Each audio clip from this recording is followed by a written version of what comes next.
Microsoft is taking this time when basically Sony is in this holding pattern from really showcasing or announcing anything.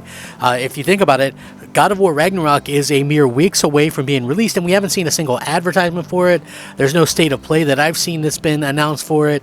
Maybe it's true that Sony is indeed refusing to showcase any of their exclusives because they have this complaint in with the regulators over Activision Call of Duty. See, the thing is this. We all know that, exclusives help sell consoles. They're trying to say, oh no, well, exclusives don't really matter as much. But if you take this game away from us and make it exclusive, it would really hurt us, right? And they're obviously talking about Call of Duty. The funny thing is that Sony has been using exclusives, whether they're buying studios, whether they're buying the IP, whether they're just buying timed exclusivity. They've been doing this for years to build up to where they're at, and now they're trying to say that Microsoft can't do the same. So it really makes them look hypocritical. So with that being said, they can't exactly go out there and do a first party showcase or talk up their big exclusives, because guess what? Then it makes them look bad to all the regulators, and they don't want that to happen. Right now, Microsoft seemingly takes some of that. Listen, God of War Ragnarök is going to be great. I have it pre-ordered. I think it's going to be a fantastic game. No doubt in my mind it's going to be, one of the top games of this year. And, that's just going to be the facts. It is. It's just going to be one of them. And it doesn't have anything to do with this being a lesser year or anything like that. The game's going to be great. The first one was an iconic game, like my favorite game. This one's going to be hopefully just as good. And I think a lot of people have a lot of hopes and stuff for that, and at the end of the day, listen, it comes down to what these companies are able to do. Now, the thing is, Microsoft is attacking by announcing stuff and doing this at a time when Sony isn't doing much of anything, and Sony isn't announcing anything and pretty much afraid to announce things. So I want to get into this. It should be a good video. Hey everybody, I'm Crap Gamer. This is Crap Gamer Reviews, back with another video. Thank you so much for checking it out. I really do appreciate it. Please like the video. I'm looking to get a measly 100 likes on all these videos. And, listen, it is kind of a shame that I can't hit that, with all the subscribers. Or I realize most people that subscribe don't even get notifications. But, it would just be nice to do that. So please do that and consider helping out the channel. Listen, there was this amazing Redfall video. Now, this is a game that necessarily I wasn't too much into, to be honest with you. I think that it just wasn't something that was within my wheelhouse, right? Like, I don't know. It looks sort of like Left 4 Dead-ish, but with vampires, which, I really like Left 4 Dead. And now we're getting a little bit more of a better look at this. There's this new video, this official trailer, Into the Night. They're hyping this up. They're hyping up Starfield. It looks like we're going to start getting into a situation where we're going to see some announcements and stuff to these games actually being released. And I do hope that, we get these games early next year, because Microsoft also announced Age of Empires 2, I believe, remake, and Age of Empires 4 as coming to Xbox consoles next year. So, yeah, pretty interesting stuff to say the least. And you know what? I'm excited to see what they can do, because I think next year is going to be a massive game changer for all concerned, right? I honestly think that. And the reason why I think that is because, guess what?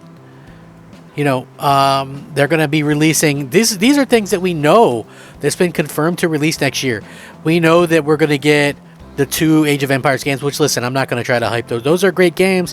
I'm not a big RTS fan, but still, that's pretty big releases. We've got Redfall, which this trailer looks amazing. We've got Starfield, which obviously is going to be one of the biggest games of next year, regardless of what the fanboys say. You got Forza Motorsport. You've got Ghostwire Tokyo releasing. And that's just the stuff that we know about in terms of what Microsoft can release. There's also clearly going to be some stuff on the back half of the year and middle part of the year that they'll get into at that particular time, because keep in mind, their not E3 presentation was strictly about the games coming within a year of that date. So, yeah, when we see stuff like this Redfall video, which I got to be honest, I even see PlayStation fanboys going, wow, that's impressive. Yes, listen, we're going to continue seeing this type of amazing gameplay, these types of announcements, these types of things from this company. Like they are seriously doing some incredible things now, right? And as far as I can tell, I think that it's just one of those things that honestly we'll continue to see some improvement from. Like, people don't think that that Microsoft is going to release quality stuff. They're like, oh well, all they have is they're going to be doing Game Pass and all this kind of stuff. You know what? I think that this is something that people are going to have a hard time dealing with. Think about it, right? People right now, mostly PlayStation fans and haters, are thinking, you know what? Game Pass sucks. They're just going to put a bunch of games in there with microtransaction and just rush games out. Well, every action that Microsoft has done has been the exact opposite of that.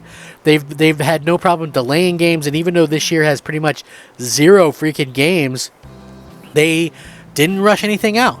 Old Microsoft would have definitely rushed stuff out. Old Microsoft would have only focused on bangers that were going to sell 10, 15 million copies. And if it didn't, you weren't going to get a sequel to it. Now, we can get all types of games, and you can get people excited for this stuff. This looks great. This looks great. This looks like what people want. This is a huge, huge game. And I can't believe that, we're probably going to kickstart next year off with something along these lines. Yeah, like, I find it to be pretty incredible, to say the least. And listen, I know for a fact that listen, I understand when people look at me and they go, oh well, you're a flip-flopper, you're this or that. I get that, and maybe some of that's earned, but at the same time, I just want to say that I also feel that it's okay to change your mind, and it's also okay to be angry and speak up about something that you're not happy with. I feel like what I did in general was maybe kind of harped on that stuff a little bit too long, but at the same time, I feel like it's fine, because you should be able to open up, and you should be able to speak your mind, and you should be able to kind of do that. But I also feel like at some point, I had fans and I had people that come to me for Xbox stuff, and they didn't want to hear negativity 24/7. So I totally do understand that, and I think that it's exactly I kind of get what I deserve with that. It sort of is what it is. But hopefully things can rebuild and things can kind of go a certain way, and I want to see that happen. And I haven't given up on YouTube or anything like that. I'm really just hoping to be able to continue to do these things, and continue to do Xbox things and video game things and all that kind of stuff, despite the fact that it's not exactly going my way, which again is my fault totally. So with that being said, let me know what you guys think. Rack 'em up, fact 'em up, Crep Gamer 'em up. Thanks for watching. Crep Gamer out.